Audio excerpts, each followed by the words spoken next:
Hello, everyone.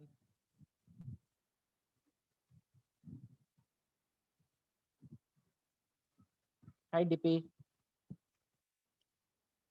Hello. Hi, sir. Hi, good afternoon. Good afternoon. Hi. Hi, guys. Good afternoon. Good afternoon. Even Sivan sir is there, I guess, right? I'm there. I think Sunita Hello, is sir. also Good there, afternoon. Shivan. Hi, good afternoon. Yeah. Hi, Good afternoon. Sunita.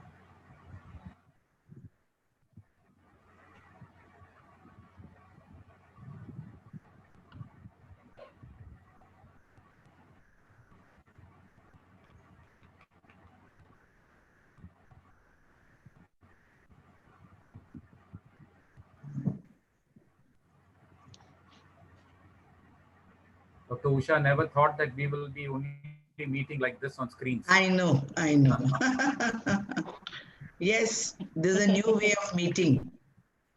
Yeah, in fact, I told your teacher, Chudamani, Yeah. that today we are having your session. When I would love her blessings.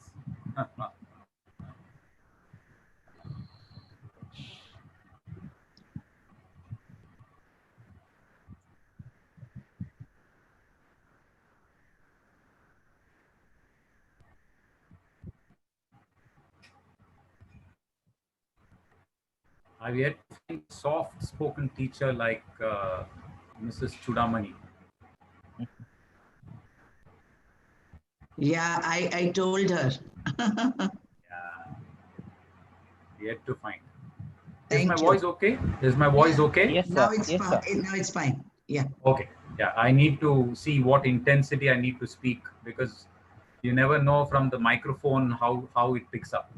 Yeah, this is fine. Yeah. Okay. Great. And I think you shared, you're going to only speak or you have a PPT? I have a PPT. I've already shared my screen. All right. All right. Fine. Yeah, that's my screen. That's my screen. Okay. Okay, fine. sir. Yeah. I'm ready. I'm ready with the screen. Yeah. Okay. We'll just wait people No come problem. in by Joining. 3. Yeah. No problem. No problem. I think Urmila madam is already there. Suchita? Yes, ma'am, I'm there. Okay, good afternoon. I'm there. Suchita made it sure that everything You is can okay. hear me? Is it audible? Yeah, Yes, we sir. can Yeah. hear you. Yeah, Yes. And Devi Prasad also was always there to help. Yes, sir. As usual. Yes.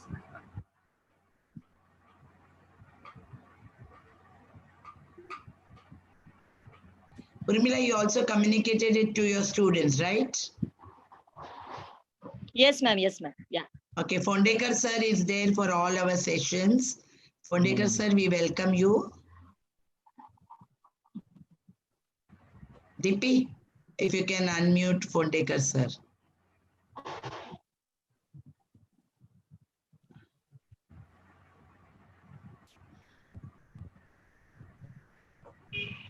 Hi, Urmi.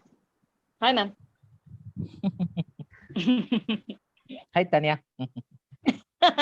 She can't say hi, ma'am. She should say hi, sir.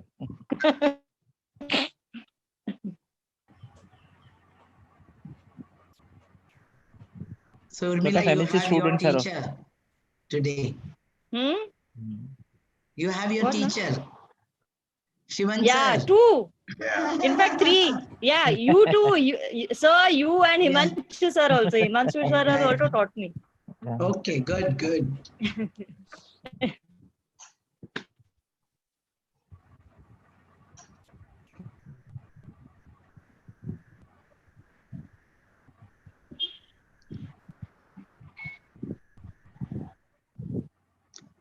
I think Himanshu will begin.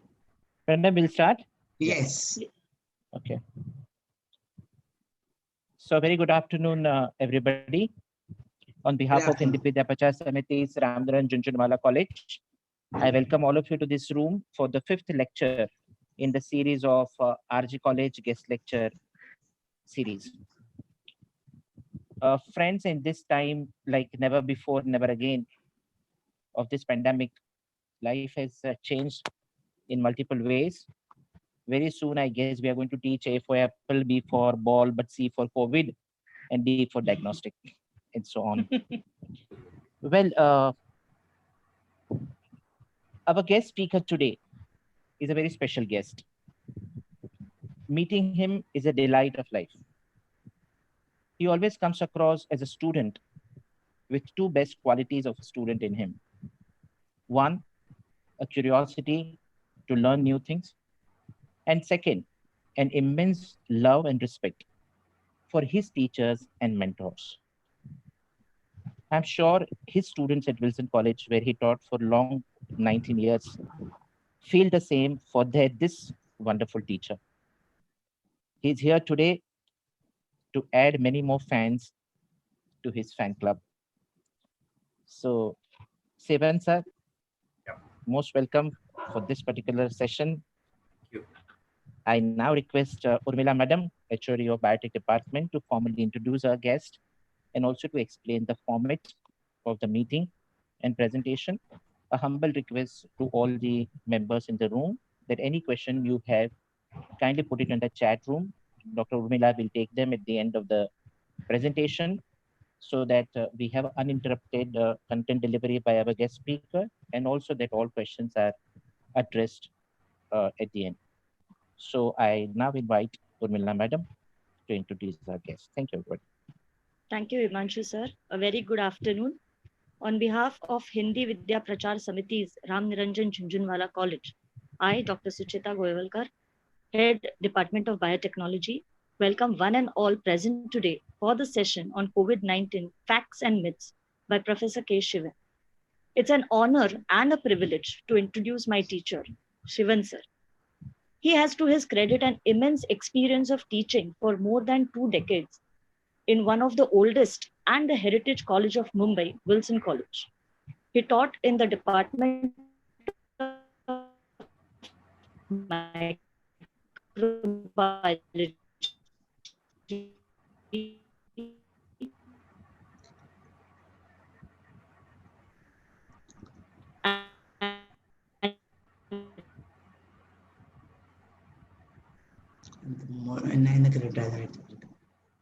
Urmila, can't hear you.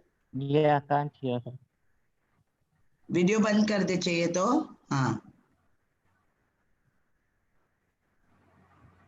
Dipti sir, something wrong with Hello. Urmila's mic. Yeah, we can hear you now. Urmila? The video. Hello. Yeah. Ma'am. He has, yeah. Ma'am, Yes, you can. madam, please. Hello. Hello. Yeah. सुनाई दे रहा है? Yeah. Yeah, Yes, सुनाई दे madam. रहा है. Yeah. He has to his credit an immense experience of teaching for more than 2 decades in one of the oldest and heritage college of Mumbai, Wilson College. He taught in the Department of Microbiology, and in his own words, it was a matter of pride and enjoyment as he always has loved teaching.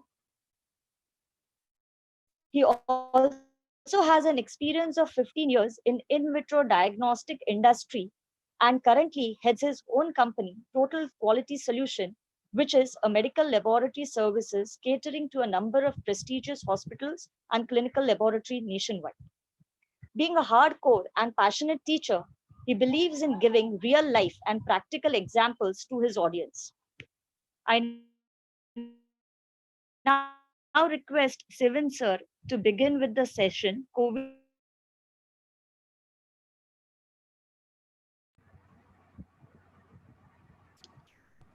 Is that okay? Welcome, sir. You Thank can you. start. Yeah. Yeah. Thank you. At the onset, thank you very much to. Hello. Hello, can you hear me?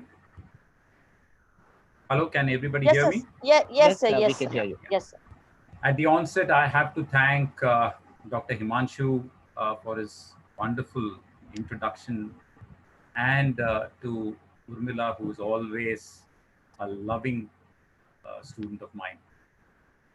It gives me great pleasure to be here with all of you, an esteemed set of colleagues and students of mine. And it gives me great pleasure to be talking on something which is very passionate to me and to my science. I was just telling to Dr. Usha that I never thought that I would be discussing topics of science and relevance on a screen with her. Thank you, Dr. Usha, for giving me this opportunity, and to your management for giving me this opportunity, and also giving an opportunity to get back to teaching in Junjanwala College.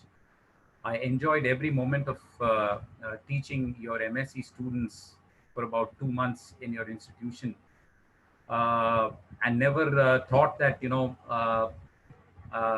I would be coming back to teaching in that way. And it's all thanks to you and Urmila. I owe it to you guys. Thank you very much. If you look at this particular topic, COVID-19, probably you all have discussed in your own ways. WhatsApp University has been very active. People have their own thoughts. There is enough of concoction added by each one of us. The medical fraternity themselves get foxed every day. And we as microbiologists and epidemiologists adding to the woos. So when Urmila said that she would like me to take up this topic of COVID-19 with facts and misconceptions, I was so happy that I could discuss a certain number of facts about what this virus, this disease is all about. Before we go into this aspect of what these actually mean to all of us in the coming days and years, let me tell you a mere facts of life. We have been going through various facets of disease, and diseases themselves have evolved in different ways. According to me, we should have been equally worried when we had a grade of antibiotic resistance and multiple drug resistance, which has kept coming up in a huge way in both in bacteria, which are very common, as well as some of those niche ones which seem to have also had a love to mutate and change. I heard the other day there was one doctor who spoke about tuberculosis, and I still have my gut feeling for all those who are working for tuberculosis. It's still one of the major killers in the country. COVID is not. And the other day I saw this, that somebody had put, you could say that, probably it was not with the heart. He said for about 0.6% of the population, 99.4% of the population is in jeopardy, or is in trouble, or is in a fear complex. I would like to share some of the facts. I've collected a lot of data. I want to be very factual on what we are going to spend time on. And I believe that post this lecture, a lot of you would probably feel a little better, and also have the right caution to see that what are your prevention steps which we need to take when we go ahead with this virus being there for some time. And I'm making that very clear, this virus being there for some time.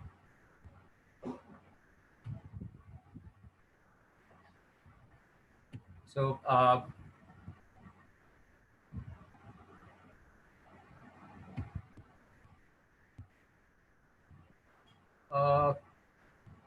DP, I'm not able to move my next slide anyway. Okay, I got it. Yeah. Okay, so as much as all of you know now, everybody has their own intuitive knowledge, and you must have read in Sir Google about all of what this organism is all about. So the name comes from the fact that you have a crown or a halo, and that's what it's called as corona. So coming from either the halo of sun, or you could see this lovely spikes, or what we call as glycoprotein spikes, which allow the organism to adhere to where it wants to. So hence the name corona.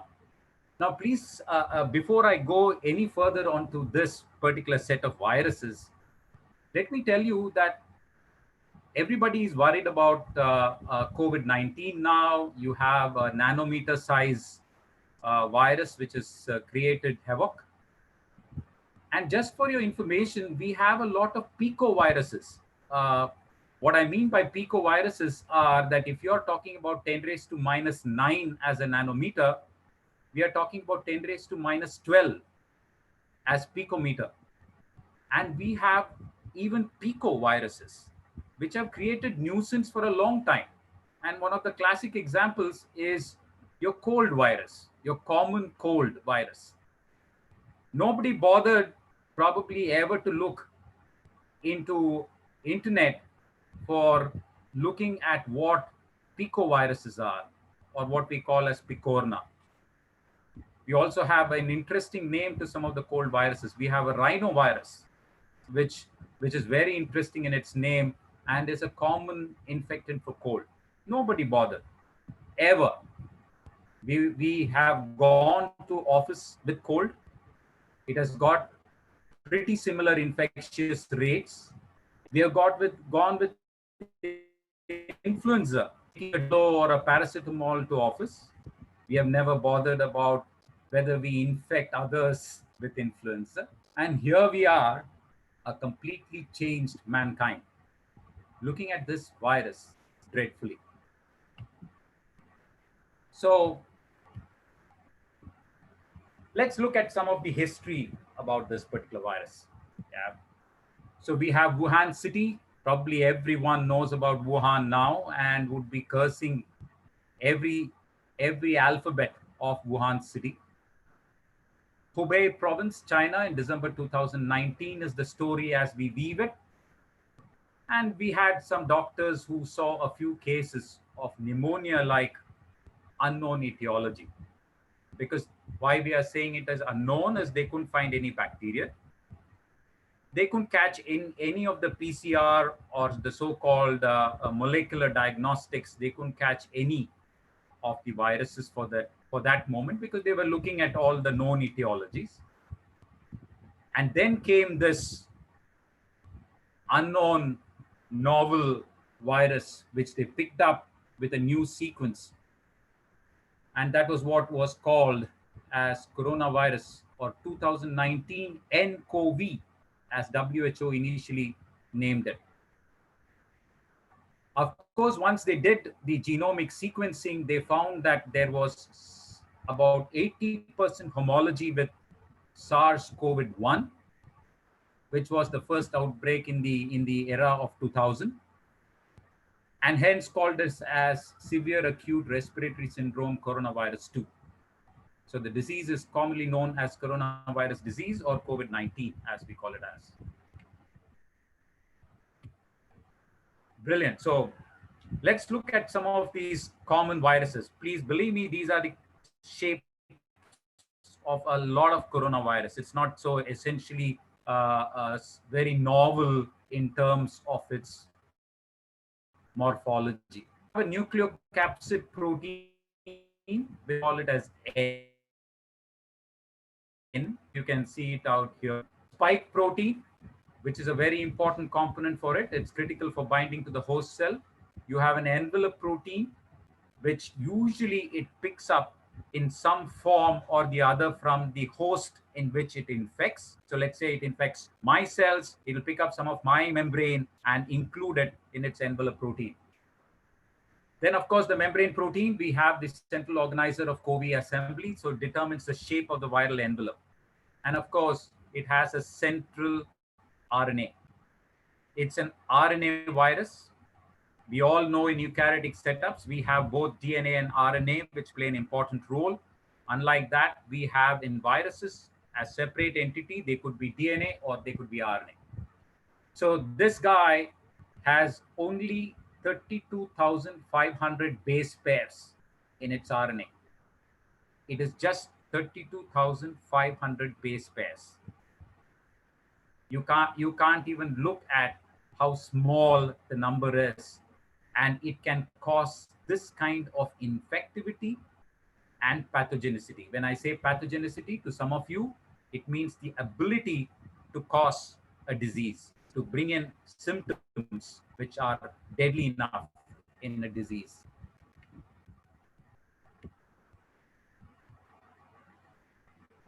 So what was the coronavirus emergence? So this is where we start off with. So we had a severe acute respiratory syndrome, SARS-CoV-1, way back in 2003.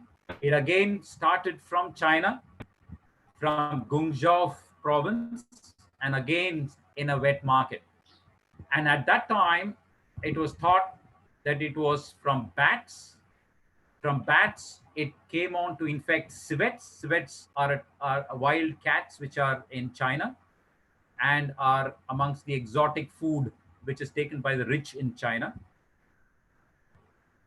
And then from civets, they mutated to infect human beings. So we have a chain here. We have bats, civet, and then to humans. Please believe me, I mean, if you probably look at, I mean, at present at China, you would be probably, a lot of us would be saying, oh, why? I mean, you know, the entire Chinese are responsible. Please believe me, these exotic markets and the wet markets in China is a huge billion-dollar industry, and it caters to the rich in China. The poor in China don't eat these exotics. It is the rich, and it's again a select population of rich in China who love these kind of exotic meat. The next one, of course, this had its, luckily for all of us, it had its own death in combination with the kind of environment which came up then. There was a good amount of heat and summer, and somewhere these viruses got knocked out. We don't know essentially now whether these are the ones which again have taken a new shape through new agents. So the next was Middle East respiratory syndrome, which is absolutely, we managed it to be all around only in Saudi Arabia, with maybe a little in Europe. And this was through the dromedary camels to humans. So here it was a direct invasion from camels to human beings. A lot of you might be microbiologists, I'm not sure, or biologists here, and you would know that, somewhere we also have to look at how our syllabi are catered to. I remember right through my microbiology, I never gave importance to zoonotic viruses. When I say zoonotic viruses, those are viruses which are with animals and could come. And we essentially always thought that plant viruses will infect plants, animal viruses will infect animals, and human viruses will be along humans. Even in the era of high genomic studies, when we were looking at different kinds of nucleic acids and how do they recombine, we never thought about any kind of zoonotic conversions which took place. And that's what is costing us a lot. I remember animal viruses and diseases as a topic in my MSc part 2. And I remember I had conveniently kept it as an option because we were never told about the importance of such kind of viruses. And here we are tackling one. So 2019 novel corona identified in Wuhan, China. This is a new coronavirus that has not been previously identified in humans. And that's the problem. So here it is, the start of the epidemic. To get you a story, a lot of us don't know how pangolins look at. So these are small anteaters, they are mammalians. And this is probably one of the reserve intermediates from which COVID-19 virus got its mutation capability to come to us. So it started from a local seafood market known to sell live and freshly slaughtered hunted animals. So from bats, snakes to pangolins. So that's where we are looking at in terms of COVID-19. So just to give you an history as to why we are being terrified of this particular virus. So here's is our first COVID-1. And if you look at the total number of cases globally was only 8,096. Deaths were 774. So the case fatality rate was 9.6. When I say case fatality rate, it's the total number of deaths to the total number of cases. Total imported cases, there were hardly about 1.8%, hardly imported. Number of healthwares affected were more, 21%, and total number of countries affected were 26. The next, Middle East. We have a total number of cases globally, which was 2,494. Deaths globally, 858. Fatality rate was 34%. Amazing. It had a very high fatality rate. And still, we never even probably remember having looked at MERS. And total number of countries affected were 27. Hardly.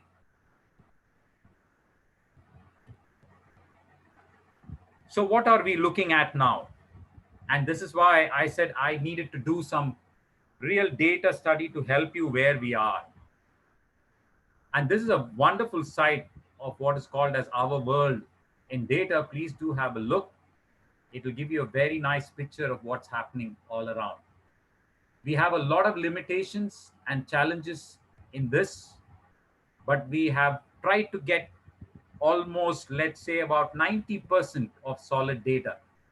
And if you can look at how rapidly the COVID-19 cases are increasing from, I have got the data from about 22nd of Jan to about 10th of May. I've tried to update it as much as possible.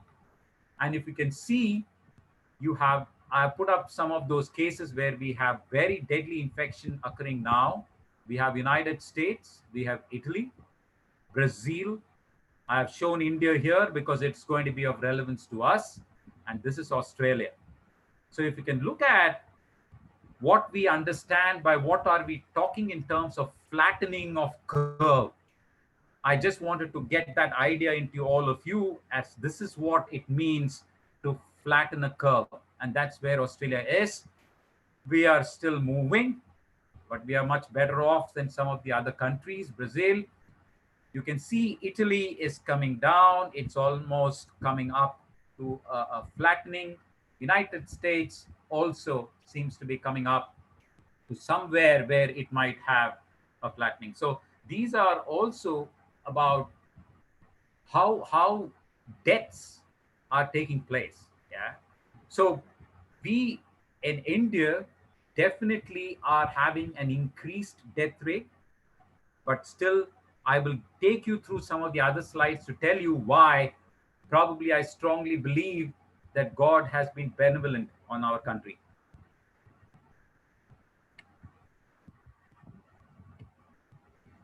So this is our confirmed deaths.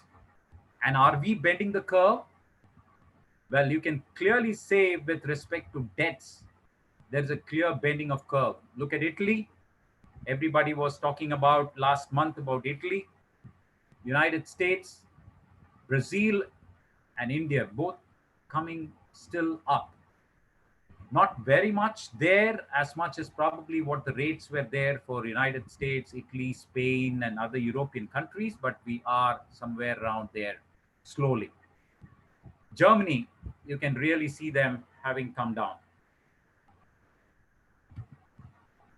And I've kept all this data up to 10th of May. I've kept it completely updated so that I don't give any irrelevant data to you all. So your daily confirmed COVID-19, 19 deaths at the rolling of 3-day average. I'm sure you can clearly find, I don't need any statistician or great mathematician to say why God is benevolent on India. We are right down there.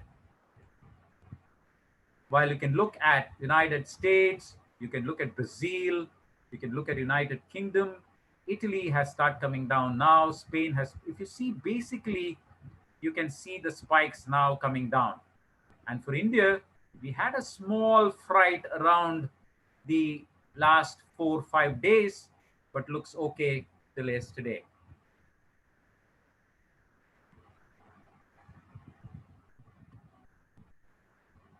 So what is the other major concern for us? And if you look at every epidemiologist or doctors who are talking about that, why are we worried with what's happening in India? This is our daily COVID-19 tests per 1,000 people. I've just picked up some states which are now doing well, which have been able to flatten. And if you look where Australia, Italy, United States are, and where India is. So if you look at our population, and if you look at the number of tests being done, we have definitely goofed up there, initially at least, but now we are picking up. We are doing at very good rates, especially Tamil Nadu and Maharashtra and Delhi have really picked up testing rates. And that's a very good sign. And that's probably also the reason why you can see Tamil Nadu and Maharashtra jumping up in numbers, because we are really picking up on testing rates. And that's very, very good sign for us. So if you look at fatality rates of the ongoing COVID-19 pandemic, you can see where Italy is. I have purposely gotten world here for you so that you would know where Italy was and where the world on an average is with respect to fatality. We have United States there on an average with the world. We have Germany, which is now around the same as us. India has always been around in that while. And South Korea was up for some time and now have flattened. I would say that we are doing pretty much okay with the death rates. And that's one thing which we need to look at as to why is it so. Of course, Maharashtra has had a very bad number of deaths. we have been looking to a certain extent as to what is the kind of therapy which is being given, and do we have any basic differences in the therapeutic practices which might be leading to fatality. So that's where India is, and that's why I kept saying that God is definitely benevolent to us. So what is transmission of SARS all about? This is about, again, a huge parameter which everybody has their own guns firing. And I would like to make certain things very clear here as we go ahead with these slides. Human to human transmission through respiratory droplets. Absolutely critical. Number one, virus is also detected in urine and saliva, obviously would be there in saliva. And please remember also that the viral transmission or the presence in saliva and throat and in droplets is normally about up to 5 to 6 days. In fact, after that, I'll come to that later, we are not able to get positives because the virus vanishes from these areas. Also detected in fecal samples and anal swabs. Please understand, viruses can be exiting through various of our secretions. Somebody told me that, oh my God, is this going to get us through water? Please understand that the environmental implications of such viruses in presence in water, etc., is still to be studied. But as of now, we have no such evidence that it could come through waterborne diseases. Yeah. Also through contacts and fomites. I think this is one thing which we need to worry in this country, and we are definitely not looking much at that. And I as to why. So how COVID-19 spreads. There is much to learn about the newly emerged COVID-19. We are still looking at various possibilities. Yeah. If you look at SARS and MERS in the first era, it was person to person via respiratory droplets among close contacts, and that was it. Its potential to survive in the environment wasn't great at all, and that's why probably we were left off by it. So here we are with respect to COVID-19. Being within approximately 6 feet, 2 meters of the patient with COVID-19 for a prolonged period of time, that is, I'm talking within 2 meters or 6 feet, is one probable way to get it. And all of that on subject to varying conditions, which we'll come to it. And that's why we talk about social distancing. Having direct contact with infectious secretions from a patient with COVID-19. Infectious secretions may include sputum, serum, blood, and respiratory droplets. If close contact occurs while not wearing all recommended protection, PPEs for healthcare personnel may be at risk, which is very evident in countries like UK and Italy, where initially they were struggling to get proper protective equipments. We still in India, there are a lot of healthcare workers. We are still being exposed to this risk. Yes, the numbers are better, and we hope that it will get better by this month end. So what's a super spreader? So why didn't we ever think or worry about other diseases? Why ever didn't we say that, oh, this guy has come with influenza, he should be going home, he should not be working? Yeah. We all managed to work with all these guys. Whether they had severe cold, he would be coughing around, he would have fever. The boss would say, oh, you need to come. I'm sure no boss will dare to say that with COVID-19.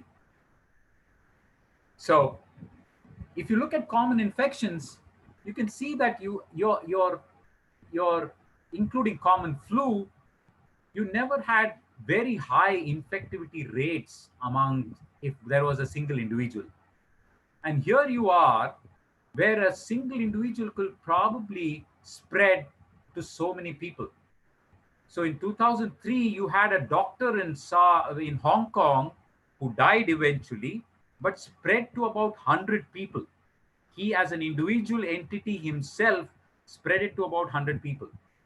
In South Korea, for MERS, this patient also died because the fatality rates were very high. He infected about 82 people, and they are super spreaders, definitely.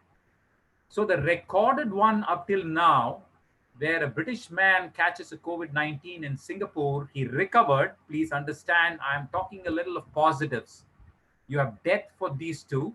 You have a positive here, he recovered, but he had indirectly or directly infected 11 people. So this is what we call as a super spreader. And this is where probably our entire worry is coming to.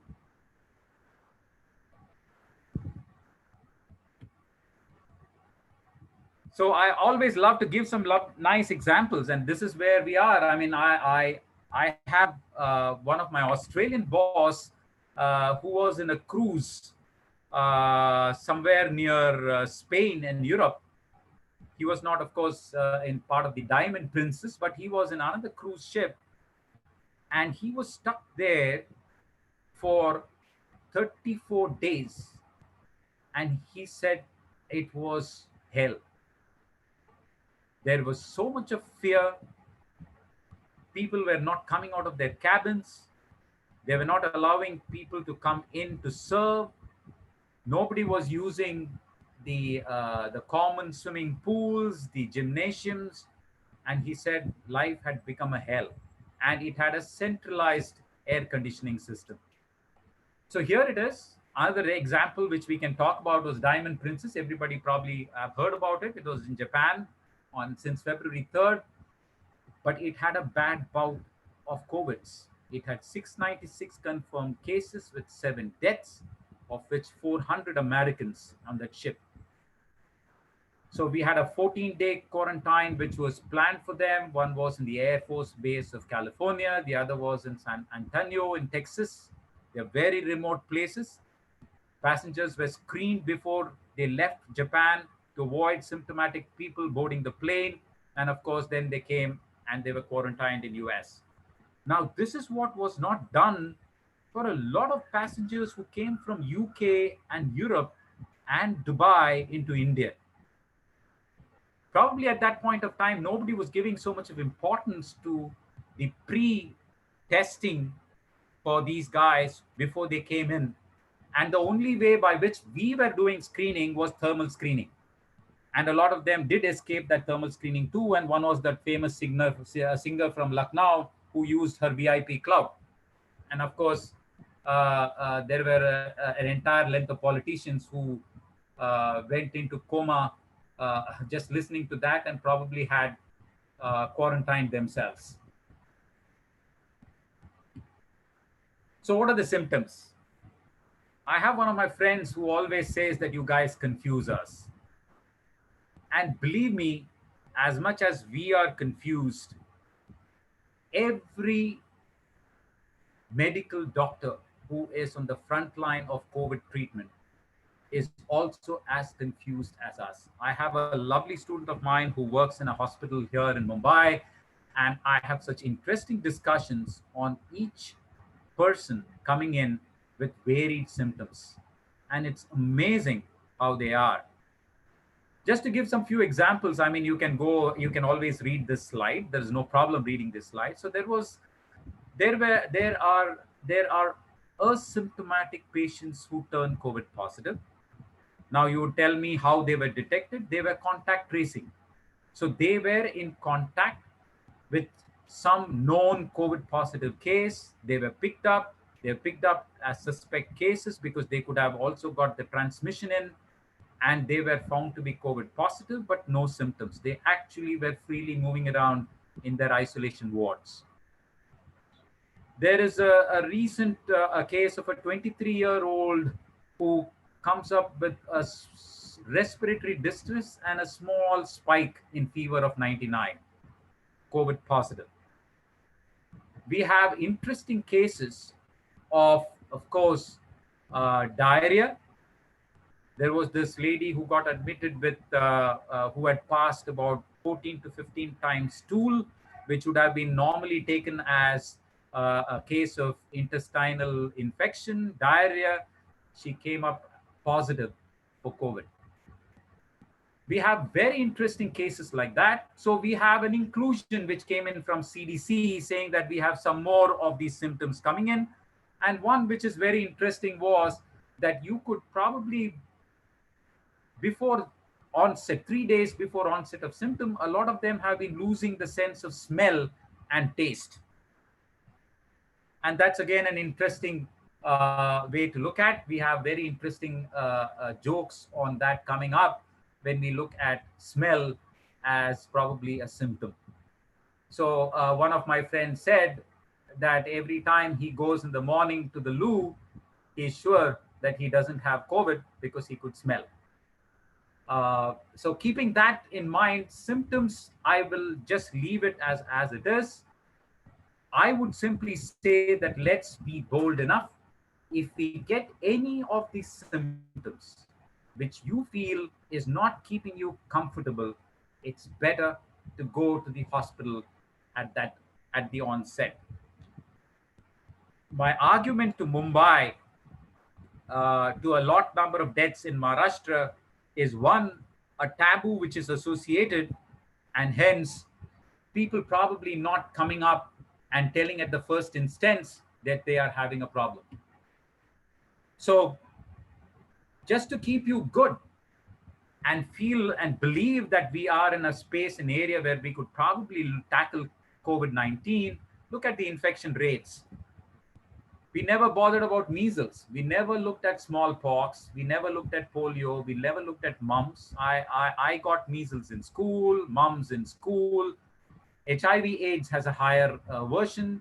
SARS-CoV-1, we are COVID-19, which is approximately between 1.5 to 2.5 as the average number of people whom you can get infected. Pretty much low. So what are the kind of specimens which we are looking at to be collected? So everybody is looking at collection of swabs. Yes, we have the golden standard in IVD testing, which is being done, which is what we call as polymerase chain reaction. To some of you, I think every individual here now, whether he is science or arts background, would be knowing what is PCR. So there's polymerase chain reaction. We are trying to look at the RNA of the viruses, and if we do get RNA in these swabs, then we are looking at that the case is positive. So everybody knows we have nasopharyngeal or oropharyngeal swabs which are taken. Please remember that this is there only for the first 5 to 6 days. So if we have got a suspect patient and if we are probably collecting swabs within the first 6 days, we will probably get a COVID positive pretty much there. You could catch. The best sample still is bronchoalveolar lavage, but this could be taken to the hospital. There are some who have also worked on sputum. There are certain technologies now being worked out on sputum because it's not easy to collect nasopharyngeal or oropharyngeal swabs. The technicians need to be very good. So we can always have false negatives if the samples are not collected properly.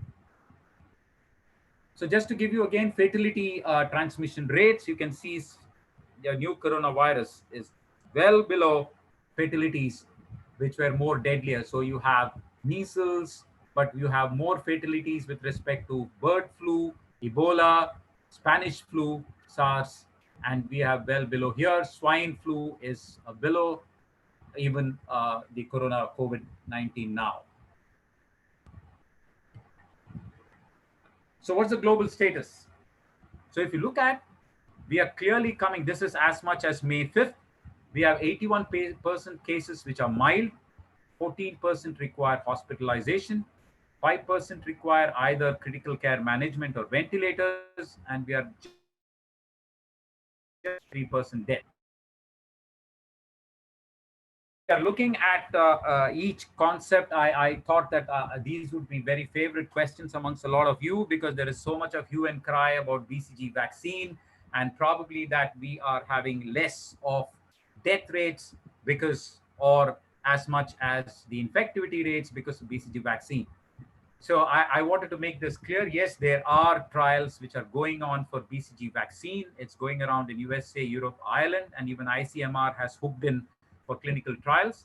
This is going globally. It is for, there are about 13 strains of BCG vaccine, BCG for that matter. Everybody should know that it's a tuberculosis vaccine. Most of us have had BCG vaccine in India. Its full form is Bacillus calmette-guerin. It's a protein derivative, and it's a vaccine which probably has helped us in the younger ages against many diseases, because it's got an immunomodulatory effect. It can bring in good immunity to other diseases also. So that's what they are working up. So why is this interest on BCG? So I said I should give you some interesting data to identify and distinguish why are they looking at BCG. Here it is. If you look at a total population of 7.58 billion, yeah, we have those who have taken BCG and those who have not taken BCG. So I have a total here. You have BCG taken, and then you are. So the population cases, you have 7.5 billion total, 6.7 billion who have taken BCG, about 0.8 billion who have not taken. Look at the number of cases. It is 3,83,000 versus almost 11,73,000 cases infected. These are infectivity. Look at the mortality. Only 14,000 deaths versus 80,000 deaths for those without BCG. So if you look at incidence per million, you have only 56 incidences, positive cases per million. We have 1,419 cases per million. So look at the death rates, about 2 per million versus 97 per million. Huge difference. And this is what is creating the interest in BCG. All comes with a question. So what more? Look at the paired data. I have a 14 days total cases. We have Spain versus Portugal. Portugal has your total number of cases and incidences as we are looking at. So you have Portugal, which allows for BCG vaccine. Spain doesn't. Look at the number of cases: 131 to 11. Italy, Croatia. Croatia takes BCG. 128 to 1,000. Slovenia versus Slovakia. 997 to 485. Sweden versus Estonia. 6830 and 1097. So big difference even in deaths. 295 to 12,000, 15,000 to 15, 28 to 1, not clinically significant, 401 to 15. And this is what is creating an interest in BCG world over. So how has cases of COVID over the 45 days in India versus world? Look how we are moving. On 25th March, we had 1.3 billion population. Number of cases was 562. Mortality was 9. Incidence per million was 0.41. Death per million was 0.01. As of 10th May, 1.3 billion population, 62,808 cases, 2,101 mortality. 48 is the incidence per million. Please look at numbers, 48 per million and 1.6 deaths per million. So how do we rate it with the world? So world population on 25th was 7.8 billion, 50,000 cases, mortality was 23,000, the incidence was 65 per million with a death rate of 2.39. So almost 2 persons per million. And look at what we are on 10th May. 39 lakhs is the number of cases. 2,78,000 is the mortality. 511 cases versus 48 per million. India 48, 511. Death 35 per million, 1.6 per million. This is COVID in India for now. So what are we looking at? The present therapy regimen. What is the world doing with respect to treating COVID patients? Some could be prophylactic or what we call as preventive, and some could be part of the regimen of treatment. So we have very interesting lines. Why I specifically put on this is there was this guy, Dr. Shiv Kumar from USA, who kept harping on the fact that vitamin C and vitamin Z with zinc can prevent corona or can help in treatment of corona. Well, we don't have much of data on that, but yes, definitely vitamin C and vitamin D are good immunity boosters. And along with zinc, they seem to be doing a good job for pushing up immunity in all of us. Please remember, I'm not talking much about the comorbid patients or those who are with diabetes, COPDs, or asthma, or cancer treatment, transfusion issues, hemophilia, dialysis. Let's not complicate all that. Okay. The second is, of course, the famed hydrochloroquine, HCQ, the Trump magic bullet, which doesn't seem to be doing very good in US. Then, of course, we have antivirals. These are all both drugs, remdesivir and lopinavir, which have come up for clinical trials. These are anti-RNA viruses, which were used even for Ebola. Plasma convulsants, everybody is hoping for miracles with plasma convulsants. And then we have antibody-based therapy called as tocilizumab, which is for looking at what we call a cytokine storm. I will look at it briefly as we go ahead there. So this is a very interesting stuff. I don't want you to get into the details. I know there are a lot of others who would not like to understand, but I want to tell you what the therapy means.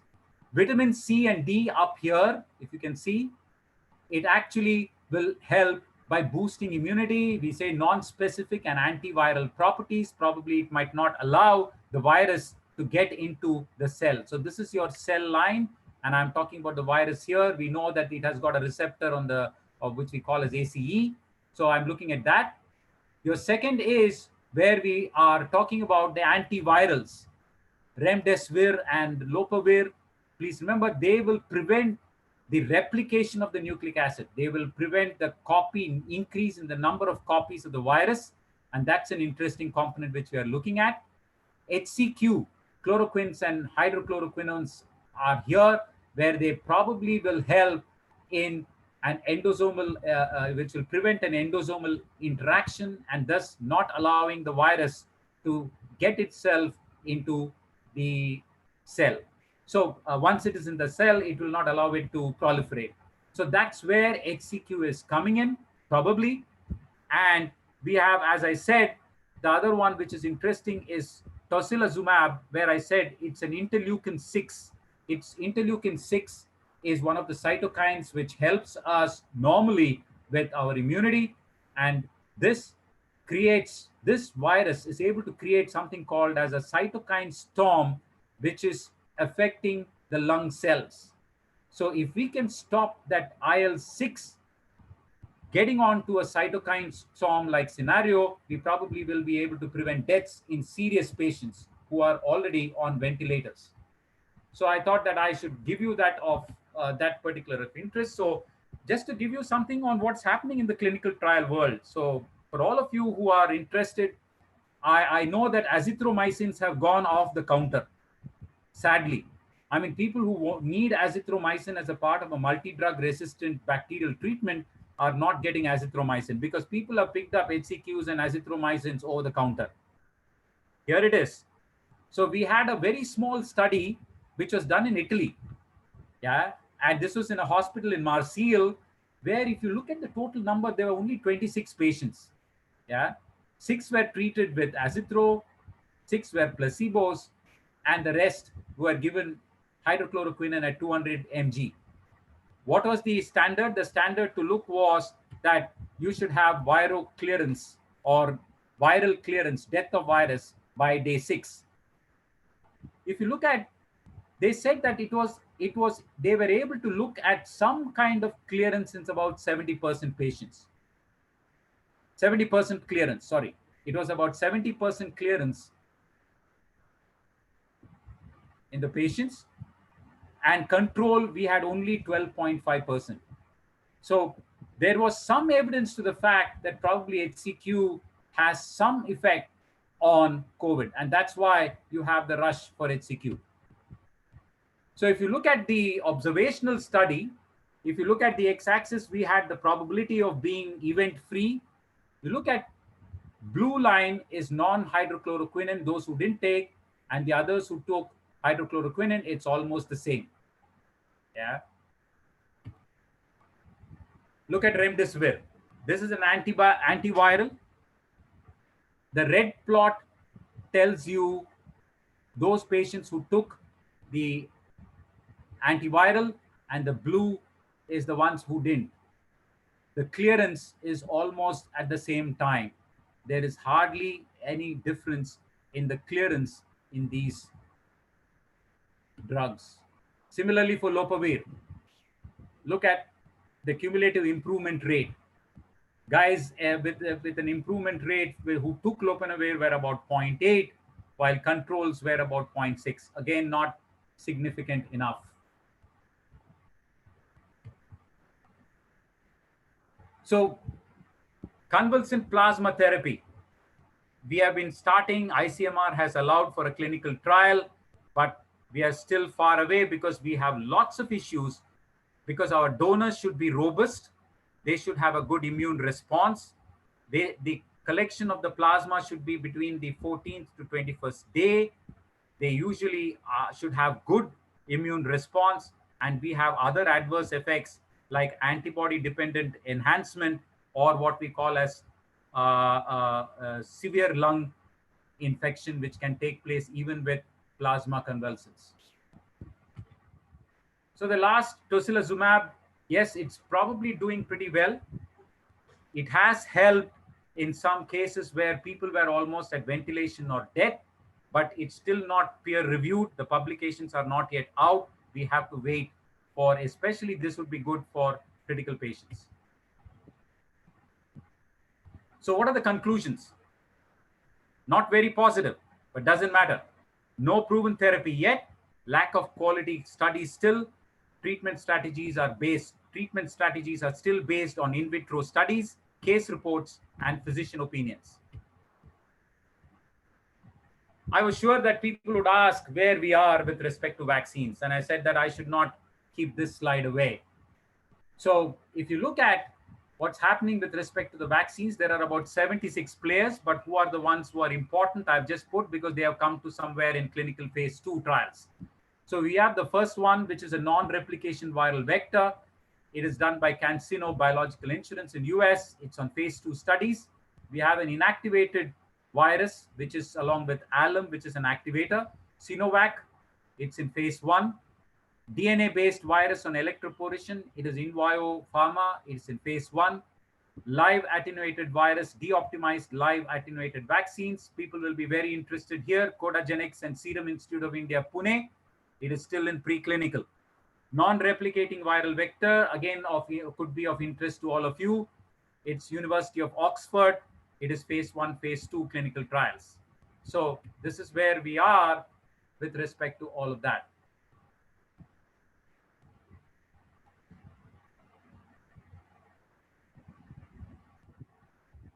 Excuse me for a moment. Let me close this. Edit, yeah. Sorry. So what is the myths versus reality? I think a lot of you would have these questions. So I said, let me get some data for you. So are hand dryers, if I've put up these questions as part of some of those which were asked to me. Hand dryers effective in killing the virus? Frequent wash of hands. So it is no, you have to do frequent wash of hands, clean hands, or alcohol-based hand rub. Can ultraviolet UV light disinfection lamp kill virus? No. UV lamps should not be used to sterilize hands and other skins. It's a radiation. How effective are thermal scanners in detecting people infected with the virus? Thermal scanners are effective in detecting fever, but then we will have to then quarantine these people for 2 to 14 days for symptoms to develop. So thermal scanners are only for detection of temperature. Can spraying alcohol or chlorine all over the body kill the virus? Spraying such substances can be harmful to clothes or mucous membranes. Beware that both alcohol and chlorine can be useful to disinfect surfaces, not appropriate for us. Is it safe to receive a letter or a package from China? Yes, absolutely, it is safe. You don't have to worry about contracting viruses. From papers, mostly paper and cardboard, it's not more than 12 hours. Can pets at home spread virus? Absolutely not. This is now a human to human transmission. It is not infecting animals. This particular virus, you had probably, it came up because in somewhere in some zoo, some lion or tiger got infected and there was havoc created. Please remember, these are too much of close contact with human beings when you're talking about zoo. And it could be just one of those cases where they might have seen positive. Nobody discussed the symptoms with respect to that particular animal. So please keep pets, do not get them out. Bring them out. What I meant was, do not say bye-bye to them. Do vaccines against pneumonia protect against novel coronavirus? No, no vaccines yet. Can regularly rinsing nose with saline help prevent infection with virus? There is no evidence. And in fact, I will say, please avoid unnecessarily putting hands into your nose. That is one of the ways by which the virus can infect you. Can gargling mouthwash protect from infection from this virus? There is no evidence, but of course, gargling is always good. Somebody asked me about garlic.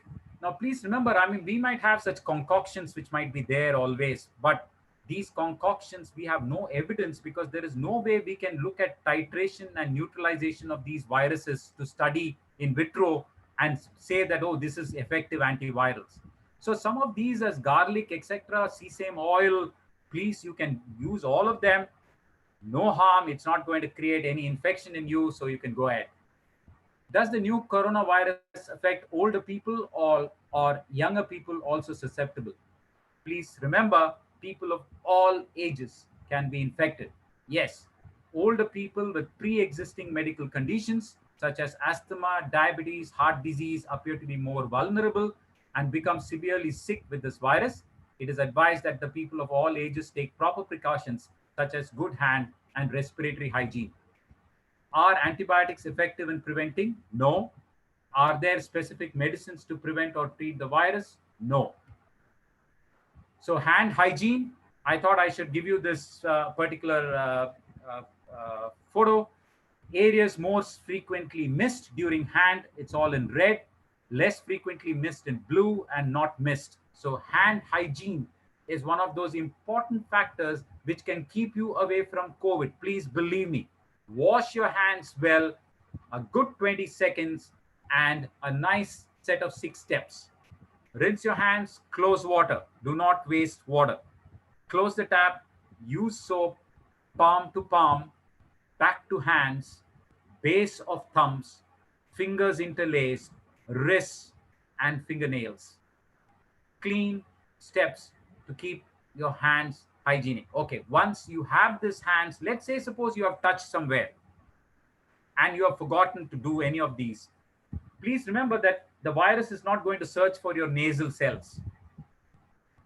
Only if with contaminated hands you put your hands into your nose, mouth, or rub your eyes are the chances of infection.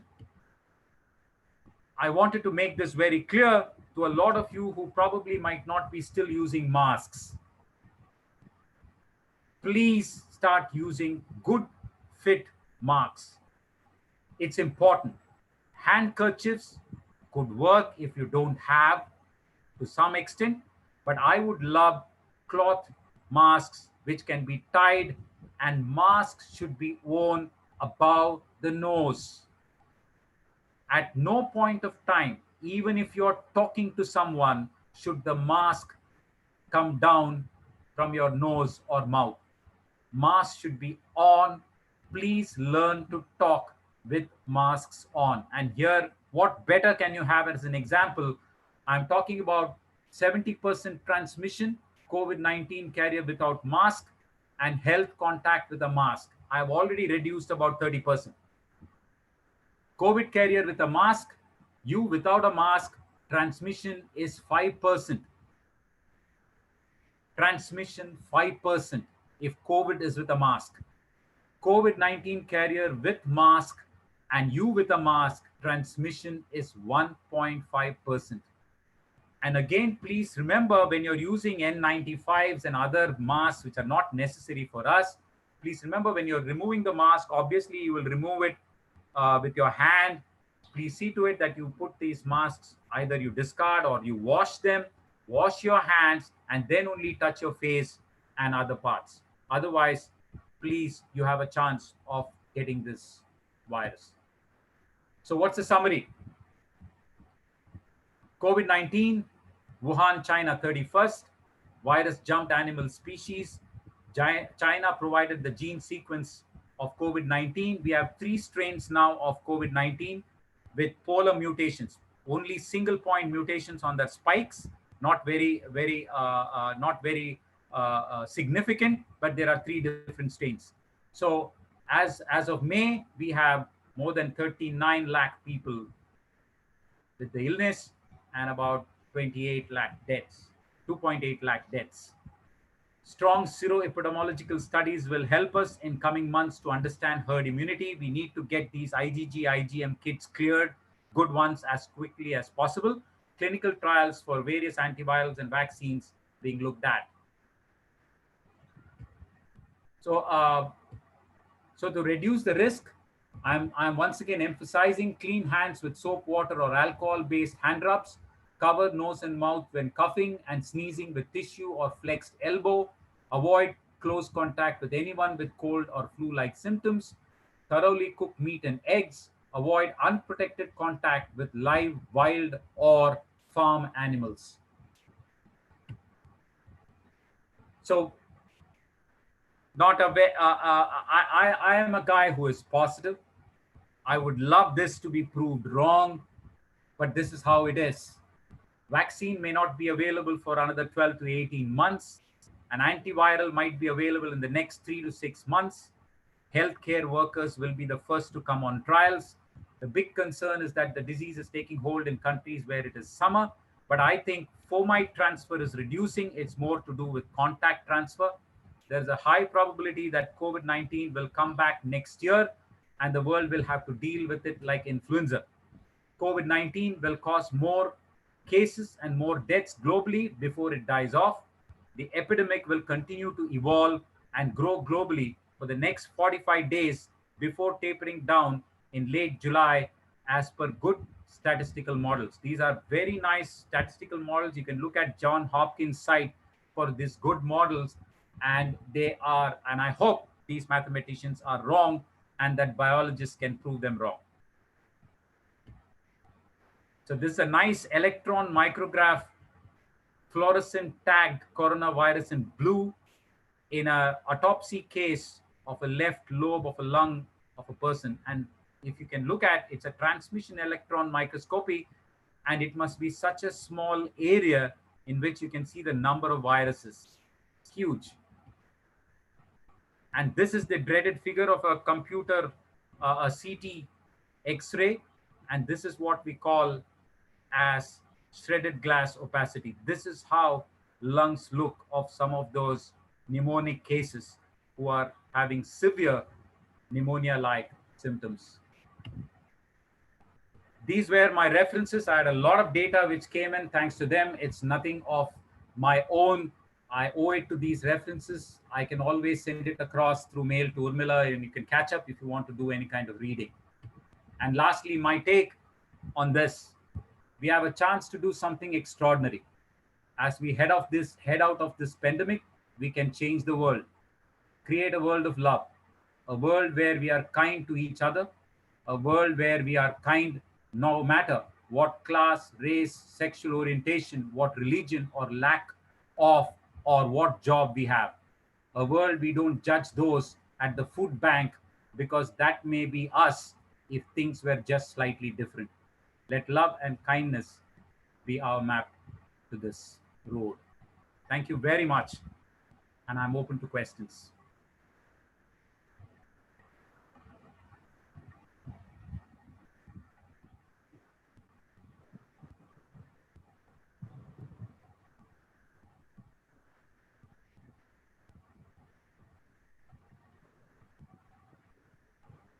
Urmila madam, you.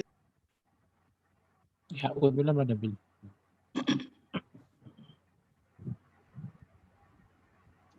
And the participants can ask questions.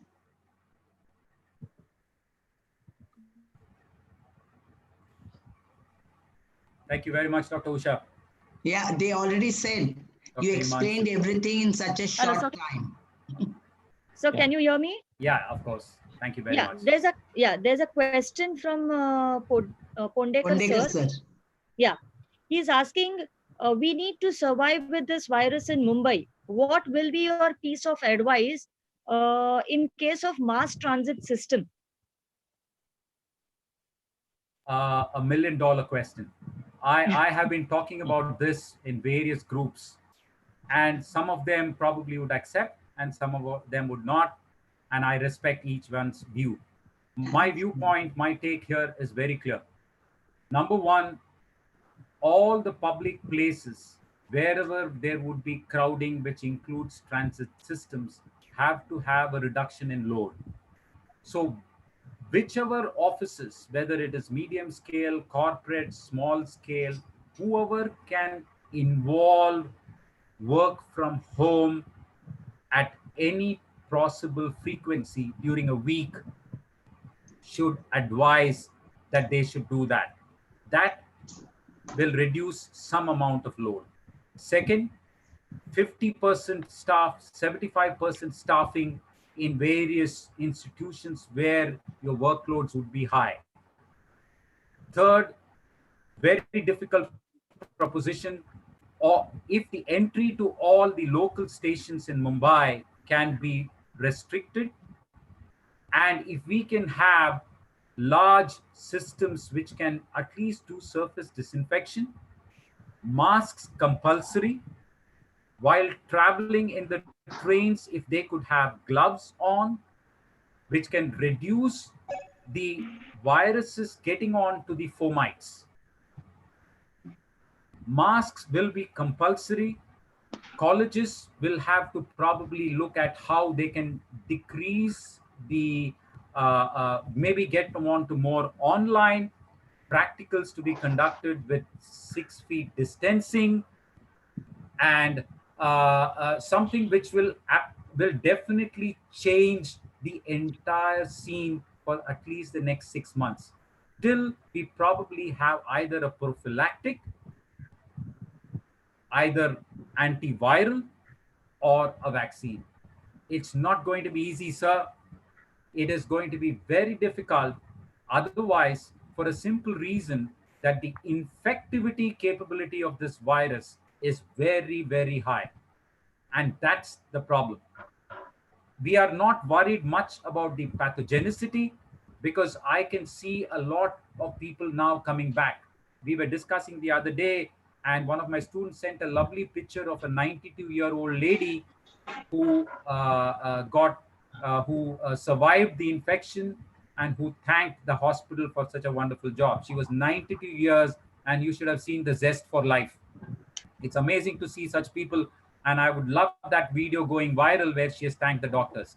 I mean, the zest for life was amazing. So tough hand, but we will have to work with masks, gloves maybe must, sanitizers to be carried in your pocket, and soap wash everywhere wherever possible.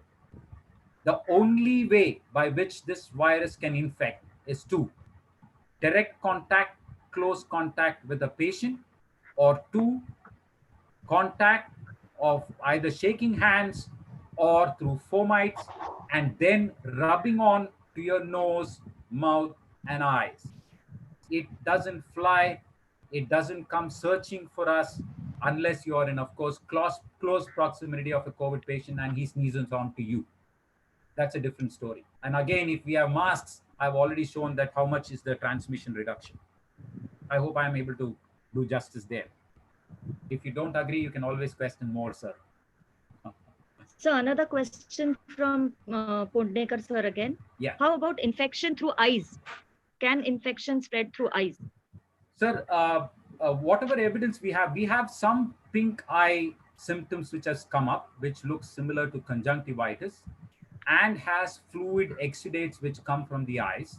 So if that person is rubbing his eyes and maybe holding a door knob, or again it's not directly through eyes, eye to eye contact, it is through fomites again.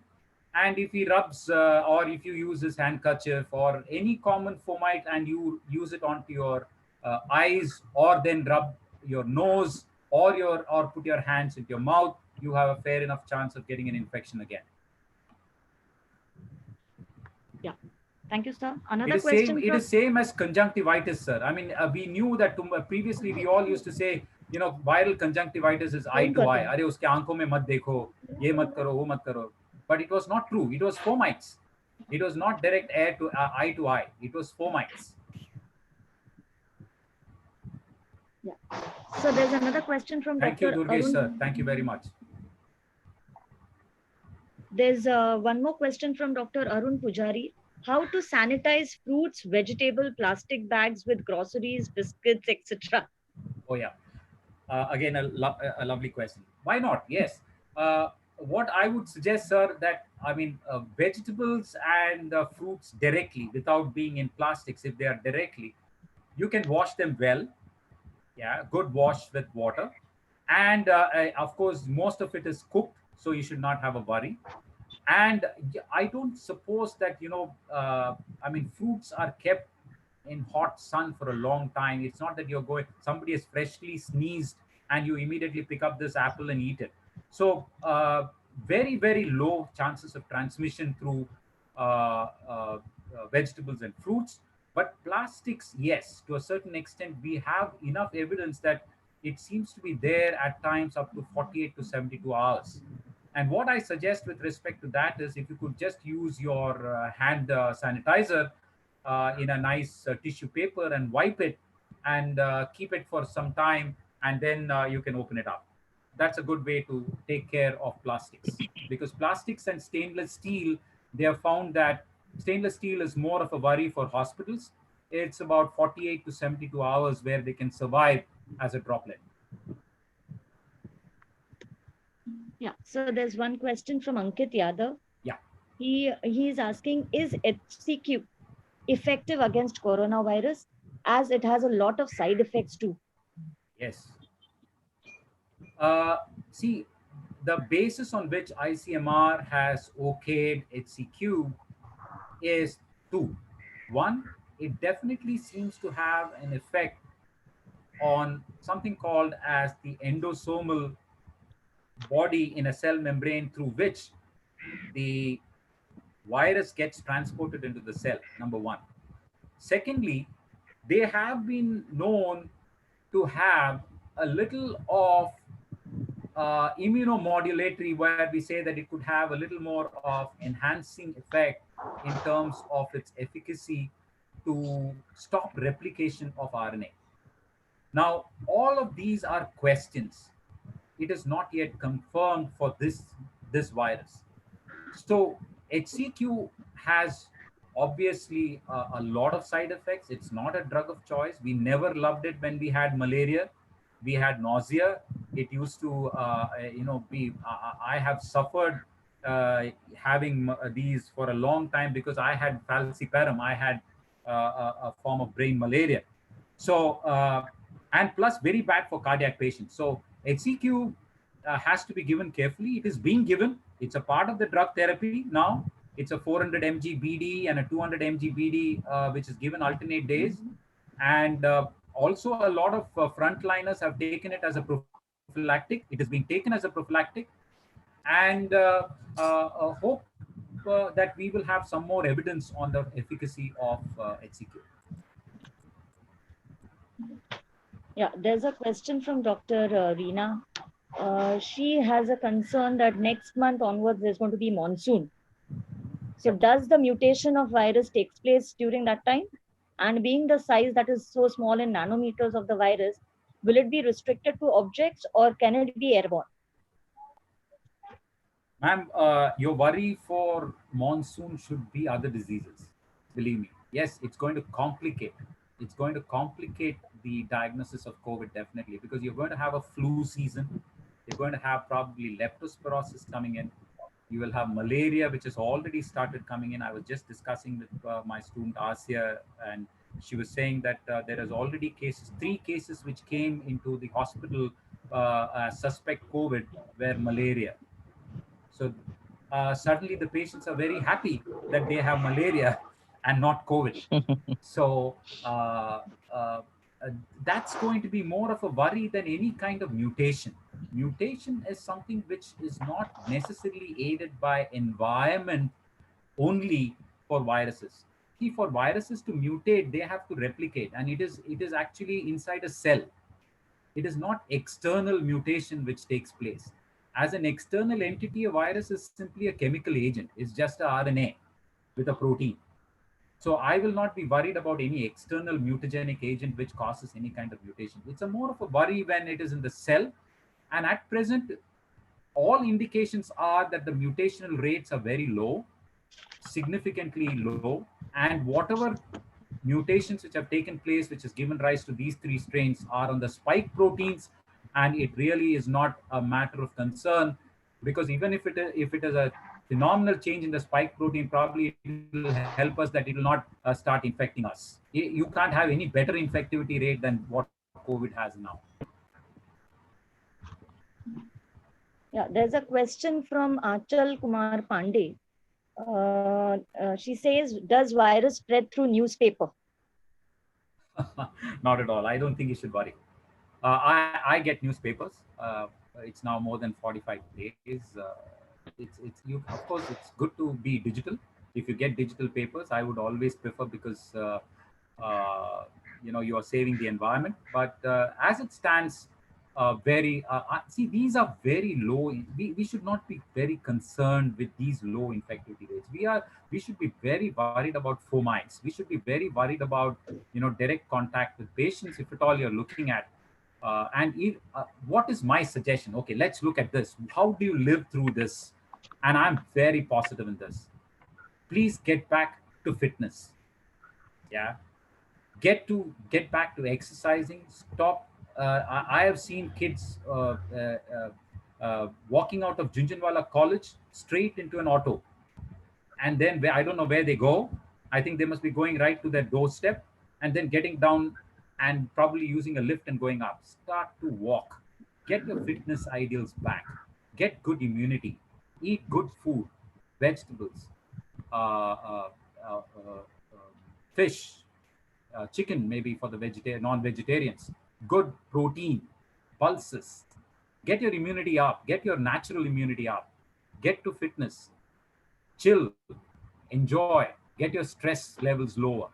I'm sure you will have a better immunity to fight COVID. There's a question from Raj. How can you explain second wave of this virus in the same country, in some countries? Sorry. Well, there are 2 reasons for the second wave. Please understand that it is ultimately a virus. It is looking for its only way it can replicate is to get into human cells. At present, it's a human-to-human transmission. So if it needs to have a biological population of its own, without looking at the angle of fitness or to survive, it has to just pick up human beings. Now, if you have a case of, let's say, that they were able to control transmission and that the viral populations came down, what are you looking at? You're not knocked down the virus. When I say that transmission rates are lower, the virus is still present, but we have been able to break the backbone by doing social distancing, by keeping masks on, by using sanitizers, keeping fomite transfers to the low. We have been able to keep a control. That's what is also happening in Kerala at present. Yeah. But if there is any relaxation of that, I heard that somebody had a day before yesterday, there was some birthday party where 45 people got infected. Yeah. This is ridiculous. If the virus is just going to be there as a droplet, and if it is there in an asymptomatic carrier, it would love to get new hosts. Yeah. So any second wave is possible in any country at any point of time. Yeah. So if basically that's why we are worried about comorbid patients. We are worried about senior citizens. Why? Because we who are going outside, or if senior citizens who are going outside, basically being immunodeficient, pick up a contact or a virus through a fomite contact, it could come again. The worry is more for comorbids. The worry is definitely more for senior citizens. But otherwise, and there are a lot of them who have survived that too. Yeah. So let's be positive. I think we need to face it. We need to take it head on. So there's a question from Akshata. What do you think? Is this strain natural, or is it a man-made strain while working in a lab? Excellent. Well, dear Akshita, there are a lot of conspiracy theories. Yeah. Every organism which is novel, we come up with strange conspiracy theories. Yeah.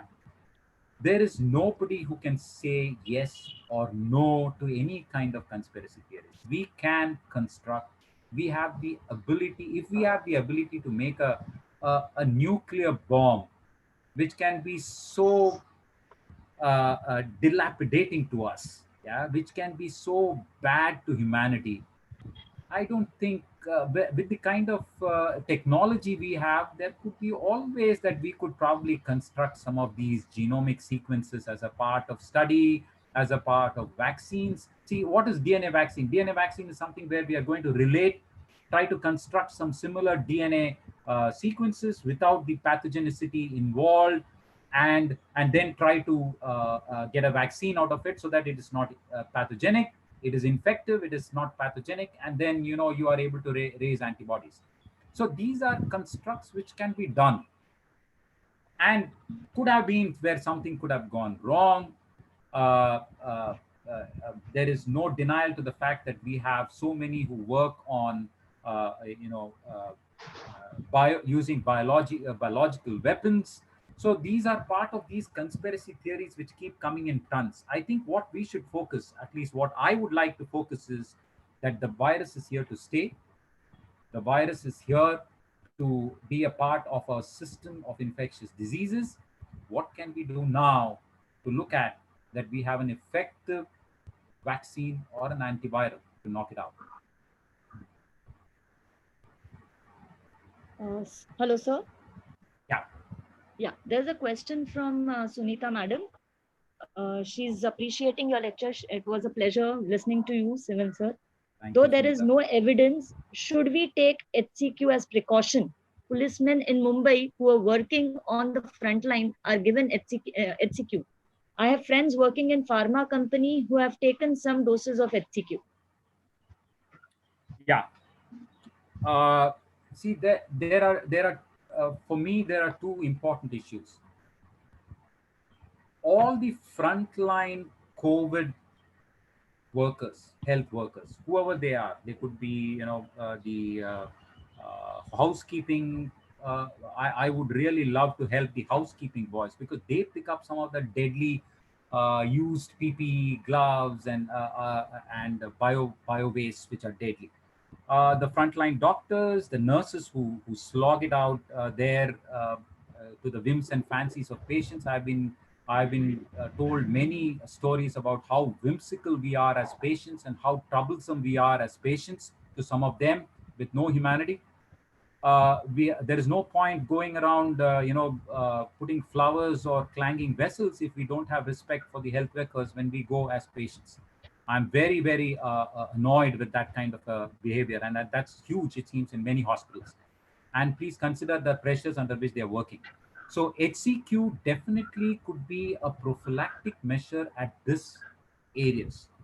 Now, with respect to cops, a lot of them, I agree, could be given a prophylactic HCQ, but again, we have no idea about how much of them probably are cardiac patients, and that's a very important worry, because HCQ could be pretty much there anti for cardiac patients. So that's one point of worry. And I would suggest that right from the top line of cops, they should have every week, uh, uh, you know, uh, in every area, calling certain numbers at a certain point of time and drilling into them that they are not supposed to pull down their masks and talk to people. It's a very strange habit which we have. And I've seen cops doing it, and I've been telling cops, please don't do it, because they are going close to the car, they're going close to the person, and they then pull down their mask and then they talk. And half of these guys are without masks in the car and in the scooters. So the moment they do it, they are simply increasing. If you look at Sunita, if you looked at my slide, even if one guy has mask, it can reduce the transmission by 70%. Yeah, it's huge. So I suppose that it should be a combination. It could be that the young cops, of course, doing very, very treacherous duty in the roads of getting us disciplined of a really undisciplined lot as a nation. They should be given preventives. They should be given prophylactics. But also the other part, that they should be trained well. They should be given gloves and masks as a compulsory event. Yeah, there's one more question from Dr. Jyotsna Mitsure. She's asking, washing vegetables and eggs with normal running tap water, is that enough? Ma'am, there is no evidence of any chemical agent which is actually antiviral and could be used for washing food, for that matter. Yeah, for vegetables for that matter, or eggs. What we essentially used to do is we used to use 5% potassium permanganate, and some of them used to use baking soda. But believe me, these are more of antibacterials and not antiviral. So please, we have to differentiate between what you want to do. If it would be a good suggestion to wash your leafy vegetables with potassium permanganate or baking soda, because or they might be grown in conditions where you have sewage and you might have intestinal diseases which can crop up, but not as an antiviral. So I would prefer you washing with water well and cooking. Boiled eggs, omelets, and bhujis are not going to in any way get COVID virus to survive, or for that matter, properly cooked food should not have any viruses. There's a question from Maria Sheikh ma'am. What if a COVID person walks down the street who is infected with coronavirus, and you are behind her and you're walking in the same direction? Is it then possible that the person walking behind might get the infection? Wind direction, dear. Sorry? Wind direction. I'll repeat the question. If you're walking in the same direction. Yeah, he's walking in the same direction. You're walking behind, and if there's a cross breeze flowing and he sneezes and you don't have a mask, and you are well within the 3 feet of him, there can be a chance that you might be having transmission. There's a question from Gayatri. All of this questions can be easily avoided. Wear a mask, a good tight-fitting mask. It's important. They have found that even N95s at times can have leaks, and it is important. Why is that mask excellent? Is because of its tight fit. So have nice cloth masks which are stitched, which you tightly can tie above your ears and one on your neck, and that will be excellent to avoid any COVID patient walking in any direction. There's a question from Gayatri Patil. She's asking, can you give some information about Arogya Setu application app, and how can it be useful? Okay, definitely a good application, which although I'm not a great fan of this government, but then I'm definitely a fan of what they have done here. There are questions being raised which could be political on any of the privacy issues with respect to this particular app, but that's how it works. It picks up Bluetooth connections of mobile apps of all the people. It will give you it gives you picture of COVID patients within 500 meters of your living area, 1 kilometer, 2 kilometers, 5 kilometers, and 10 kilometers. It gives you how many are using the setup, how many of them have self-assessed as unwell. And please remember, a lot of you are getting paranoid when you see that there are 224 people unwell in your area. Please remember, when you say unwell, they could be diabetes, they could be cancer patients, they could be transfusion patients, that could be transplantation patients. They have to also assess as unwell. Also, that you can have people with generally with cough, cold. We have now patients now who are coming up as COVID and actually have got tuberculosis. So the other part is that we are able to diagnose some of the other diseases which they never came through. She had dry cough for 2 months and she never came up, but then she came up now because it could have been COVID, and she was actually found to be tuberculosis. So as an app, without talking about the privacy, I think it's a good one. It's showing numbers of how many are infected, what is the present scenario. They give you good updates of what you should do and what you should not, and essentially a setup which you can keep. I have one. There's a very important question from Dr. Amita Valmiki. She's asking, sir, are patients of autoimmune diseases like granulomatous matosis, though on heavy medication, more vulnerable to COVID-19? Yes, they're all on steroids, ma'am, and they're all immunosuppressed. All autoimmune diseases patients would be having problems. Some of them are, those who are with lupus already have HCQ. So probably, it is sad that we are not able to give lupus patients HCQ because it's gone outside the counter. They have to have regular HCQ doses. And people have bought off HCQ because they feel that it's going to be prophylactic. I think it's going to be more detrimental for, we don't need HCQ at the moment. Yeah. I don't think, I'm very clear here. We don't need HCQs. We can give it to health workers, we can give it to frontliners, and we need to give it to those who require them as part of treatment. And that's not happening in this country now. And that's a sad part. Sir, there's a question from Akash Raj. He's asking, some of our Indian states, which is in the south, have managed to control the pandemic very well. Where do you think Maharashtra and other states why are they falling back? See, the only state which seems to be doing very well is Kerala. Yeah. And please remember that Kerala had almost a bad epidemic scenario of Nipah in 2002. And they have learned their lessons very well. Yeah. So, number one, their strategy of contact tracing and isolation was very well mapped. They had very good idea of who is going where, and they had mapped each and every district collector was trained to look at these components very well. So their contact tracing was excellent. Number two, if you look at population density of Mumbai, see Maharashtra, forget Maharashtra, I think still the intensity is Pune, Mumbai, and Thane. Yeah. And rest all, yes, the numbers are there, and those kind of numbers were also there in Kerala.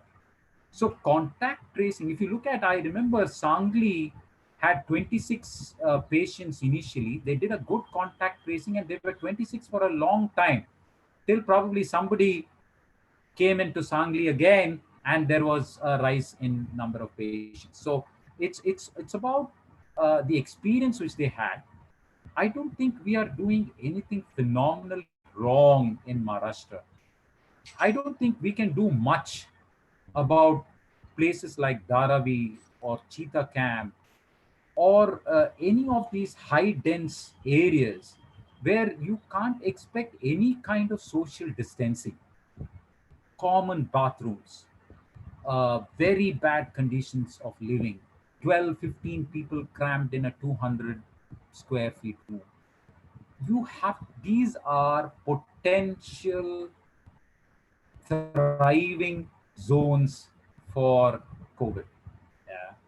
And yeah, so that is one area where probably they said that we will give prophylactic HCQs in these areas, but again, they have been warned by doctors because they don't know how these drugs could react. So, given the conditions of what we are in, I expect these numbers to still go up. And the only tragic part is that why is there that this high incidence of death is something which we have to look at. But again, I know for sure that more than 70% of these deaths were comorbid conditions. So that's also senior citizens. So that's the tragedy of the deaths in Maharashtra. So uh, I will not really put it on to the government, but yes, we need to do more in terms of testing. We need to get zero epidemiological testings done. We need to get IgM, IgG kits on, the good ones. I don't know why ICMR did a big mistake initially. They didn't check the specificities. They okayed some kits and got back. Now they've taken it back. They need to do some strong epidemiological studies in zero. So we have to start looking at IgM, IgG levels, because that we can pick up some of the asymptomatics, because the asymptomatics will have definitely IgM up. That's called as the aggressive form, or the first line of defense which is generated is the antibody IgM, and then the protective IgG. So against the other SARS virus, the protective IgG was up to about one and a half to 2 years. So if any patient is already having IgG, we know that this guy has had a bout of infection, but he was asymptomatic, but now he's onto the protective zone. So we would know the numbers of probably some of them who probably are with an active infection, asymptomatic, as well as into the protective areas. So we need to get this on. We need to get seroepidemiological studies on very quickly, and I hope they will do that.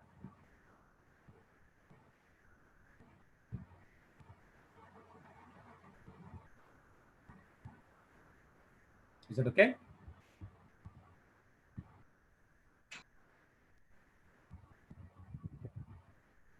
Any more?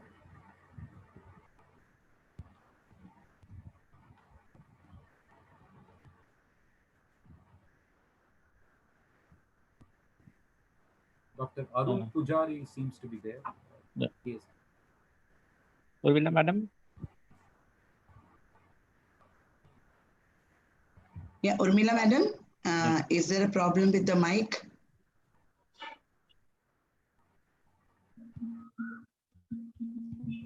Yeah, there she is. Yeah. Hello, sir. Yeah, sorry. Yes. I think there are a lot of doubt with a lot of people, but since we need to wind up the session for today, I will invite our director of Hindi Vidya Prachar Samiti, Dr. Usha Mukundan ma'am, to please take over the session. And thank you so much, sir. Urmila, you can send me the questions by mail. I can probably Sorry? I'll see how well you can send me the questions later by I mail. will, yes, sir. Yes, I'll sir, we forward shall you. do that. I will Yeah. definitely forward you all the Yeah. questions, sir. No problem. Yeah. Thank you. So thank you very much. As usual, it has been a great pleasure. You truly are a very good teacher because you put up real facts. The graphs were amazing and you gave the data. And May 2020 till that, so that means you have been reading a lot so that you can bring out the real picture, make people aware of the facts which are prevailing. And as you very rightly said, we are among those privileged ones who have the facility, can talk about immunity and things like that. But on part of those Corona warriors, the frontline workers, they've been really working very hard to ensure that things are under control. And Mumbai embraces everyone.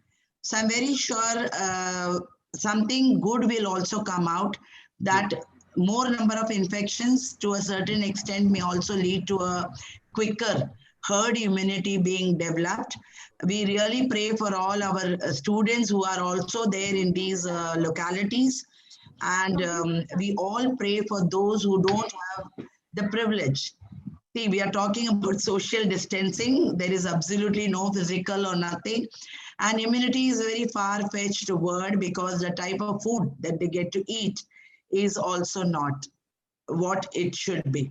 Having said that, I think our government and Indians as such are very intelligent. They are trying to find out strategy where you very rightly said. And with teachers like you who are always there to boost the confidence, at the same time, a precautionary note of not being casual about anything. Masks are going to be a way of life, and it brings a very basic question of hygiene. Simple hand washing is often ignored. Let's remember our grandparents who would never if the hands were not washed. Dr. Sivan, I'm very sure very soon, God willing, we'll all meet in person. Students will get the opportunity to listen to your wonderful lectures. And thank you so much. And all the wonderful participants. Our audience has been amazing. Yeah, and they all are very intelligent. They have come out with very thought-provoking questions. So we will continue with this type of session. And it is because of speakers like you who have come forward that our sessions have been very amazing. So with this, wishing each one of you good luck, good health, stay healthy, both mental and physical. And please remember, your immune system depends upon what you think. So please think positively, and these days will also quickly pass. So good night, and thank you once again, Dr. Sivan and the entire team. Devi Prasad, of course, thanks a lot.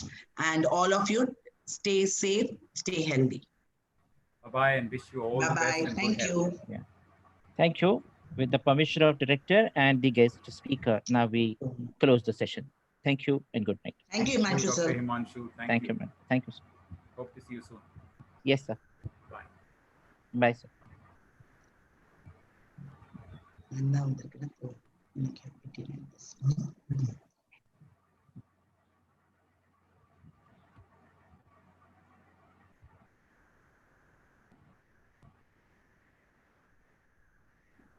Hey, hi, Akshata.